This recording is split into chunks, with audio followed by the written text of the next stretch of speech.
रवि और नेहा, एक नवविवाहित जोड़ा, अपने हनीमून के लिए एक दूरस्थ पहाड़ी गांव में पहुंचे। उन्होंने एक पुरानी लेकिन खूबसूरत हवेली किराए पर ली, जो गांव के किनारे घने जंगल के पास स्थित थी। हवेली की बनावट भव्य थी, लेकिन उसमें एक अजीब सा सन्नाटा पसरा हुआ था। जब वे अंदर पहुंचे तो दरवाजे की चरमराहट ने ही माहौल को भयानक बना दिया। हवेली के मालिक, एक बूढ़ा आदमी, उन्हें चाबी देकर बोला, रात को खिड़कियां बंद रखना और अगर कुछ भी अजीब लगे तो नजरअंदाज करना। यह सुनकर नेहा को हल्का अजीब लगा, लेकिन रवि ने इसे मजाक में उड़ा दिया। रात के खाने के बाद वे अपने कमरे में चले गए। खिड़की से बाहर घना जंगल दिख रहा था और हवा में एक अजीब सी ठंडक थी।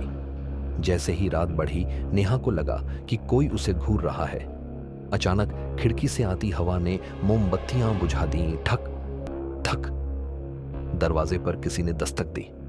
रवि ने दरवाजा खोला, लेकिन बाहर कोई नहीं था। उसने सोचा कि यह उसका भ्रम होगा, लेकिन तभी उन्हें एक धीमी फुसफुसाहट सुनाई दी। चले जाओ, वरना पछताओगे।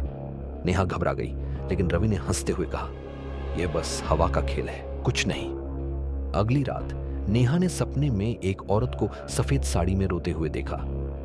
वह औरत अपने लहूलुहान हाथों से खिड़की पर दस्तक दे रही थी। नेहा अचानक जाग गई और देखा कि खिड़की अपने आप खुली थी। उसके रोंगटे खड़े हो गए। रवि को जगाने के लिए जब उसने उसे हिलाया तो वह बड़बड़ाने लगा, मुझे माफ कर दो, मुझे जाने दो। नेहा को लगा कि रवि सपना देख रहा है, लेकिन तभी उसे आईने में एक परछाई दिखी। सफेद साड़ी में वही औरत खड़ी थी, जिसकी आंखें सुर्ख लाल थीं। नेहा चीख पड़ी।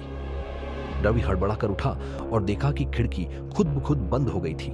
हवेली में अचानक एक अजीब सी दुर्गंध फैल गई। अगली सुबह घबराई नेहा गांव के एक बुजुर्ग से मिली। उसने हवेली के बारे में पूछा तो बुजुर्ग के चेहरे पर डर छा गया। तुम लोग उस हवेली में क्यों गए? वहां एक आत्मा भटक रही है। कौन आत्मा? नेहा ने घबराकर पूछा। वर्षों पहले उस हवेली में एक औरत अपने पति के साथ रहती थी। पति बहुत क्रूर था और उसने अपनी पत्नी को यातनाएं देकर मार डाला। तब से उसकी आत्मा बदला लेने के लिए वहां भटक रही है। जो भी उस हवेली में रुकता है, उसे वह आत्मा मार देती है। यह सुनकर नेहा का चेहरा पीला पड़ गया। उसने रवि को यह सब बताया, लेकिन उसने इसे अंधविश्वास कहकर नजरअंदाज कर दिया। उस रात जब वे सोने गए तो हवा और तेज हो गई। दरवाजे अपने आप खुलने बंद होने लगे। अचानक नेहा ने देखा कि रवि की आंखें अजीब तरीके से सफेद हो गई थीं और उसके होंठ हिल रहे थे, लेकिन उसकी आवाज किसी औरत की थी। तुम यहां नहीं रह सकते, मर जाओगे। नेहा कांप उठी। उसने रवि को हिलाया, लेकिन वह हंसने लगा। उसकी हंसी इंसानों जैसी नहीं थी। तभी आईने में फिर वही औरत दिखी, जो अब नेहा की तरफ बढ़ रही थी। उसके हाथ खून से सने थे और उसकी आंखों से आंसू नहीं, बल्कि खून बह रहा था। मुझे न्याय चाहिए। नेहा को लगा कि उसकी सांसें रुक जाएंगी।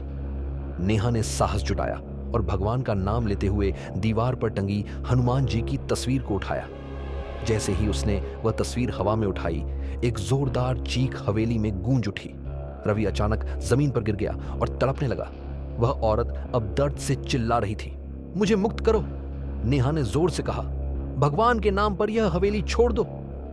तभी एक तेज हवा का झोंका आया और खिड़कियां अपने आप खुल गईं। वह औरत धुएं में बदलकर गायब हो गई। रवि धीरे धीरे होश में आया।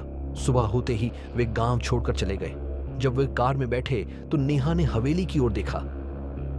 वह डर से कांप गई। खिड़की पर वही औरत खड़ी थी, मगर अब वह मुस्कुरा रही थी, जैसे उसने अपनी मुक्ति पाली हो।